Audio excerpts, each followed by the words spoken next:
Happy Father's Day once again, and Tony here with a review of the Liederabend with Rene, Pape and Daniel Barenboim, which was done at the Staatsoper Schiller Theater. Now, what more can you say about Rene Pape?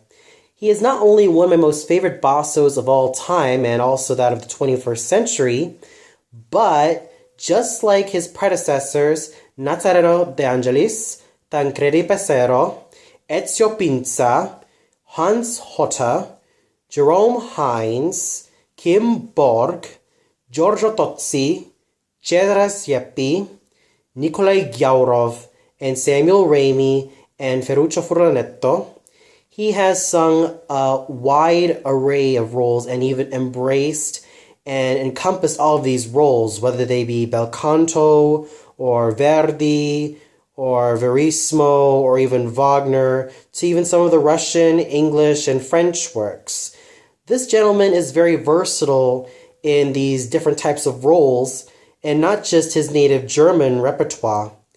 He's done a lot of roles from Verdi, like Filippo from Don Carlo, Banco from Macbeth, Massimiliano Moore from I Masnadieri, Mephistopheles from Gounod's Faust, Boris Godunov from, Mussorgsky's Boris Godunov, Fasolt from Das Rheingold, and even encompassed Wotan from that same opera, Hunding from Walküre, and König Heinrich from Lohengrin, just to name a few roles that he's done. Now, I saw this basso in some excerpts of Tristan und Isolde when I was in Buenos Aires last year, and I also saw him on YouTube with roles like Sarastro and even encompassing the likes of Leporello and Don Giovanni, just to name a few roles that he's done, and some Lieder, which is very well known for, and that he's done tonight at this very opera house.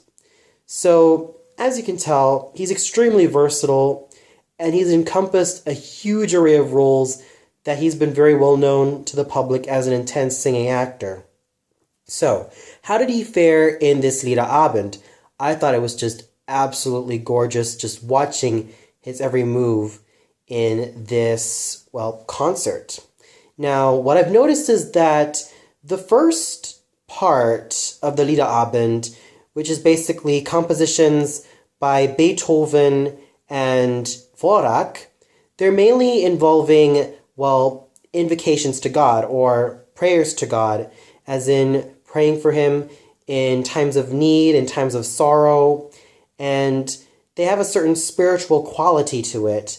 The biggest highlight for me in the first part really has to be when he sang the third song of Beethoven's song cycle, which are mainly the lyrics composed or done by Christian Fürchtegott Gellert, and that has to be Die Ehre Gottes aus der Natur, in which he sang with such intensity and such emotion that it just felt so electrifying and just so captivating. And with Dvorak's song cycle, everything here felt like a huge highlight, but it really has to be, actually can't really choose which highlight is for me. I felt like everything was well done. And in the second part of the Liederabend, it mainly involves life and death. The pains that life and death has to offer, and even that of the pleasures as well. And this has works from Roger Quilter and Modest Mussorgsky. Now, with Roger Quilter, he has sung the songs that were mainly based on Shakespearean sonnets. And I thought that his enunciation was done very well. It was just well tuned, and it left me hooked from beginning to end. But with Mussorgsky's songs and dances of death, I was completely hooked and captivated.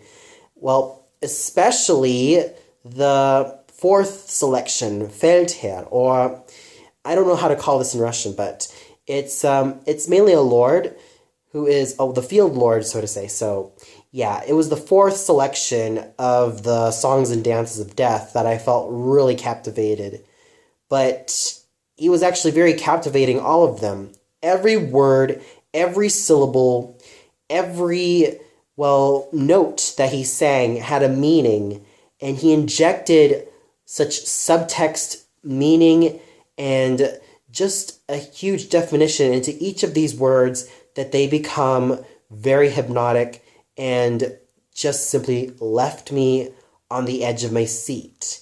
And, once again, Daniel Barenboim proves himself to be a very, great, accompanist, and he's not to mention every opera singer's, greatest colleague, friend, father figure, whatever you call him. I mean, I'm sure that these two gentlemen have had such a blast really working together, and you could really see in the way that they've worked together that they have been working together for several years, and their bond never broke. So this was definitely a huge pleasure of a Liederabend with such a wonderful, virile, and just versatile voice of the wonderful basso nobile Rene Pape, and alongside Daniel Barenboim accompanying him on the piano. So it was just very wonderful watching two magnificent artists working together. And if you haven't seen or heard Rene Pape yet, I highly suggest that you either go see him live or even check him out on YouTube. You will never be disappointed of just how awesome he is as a basso.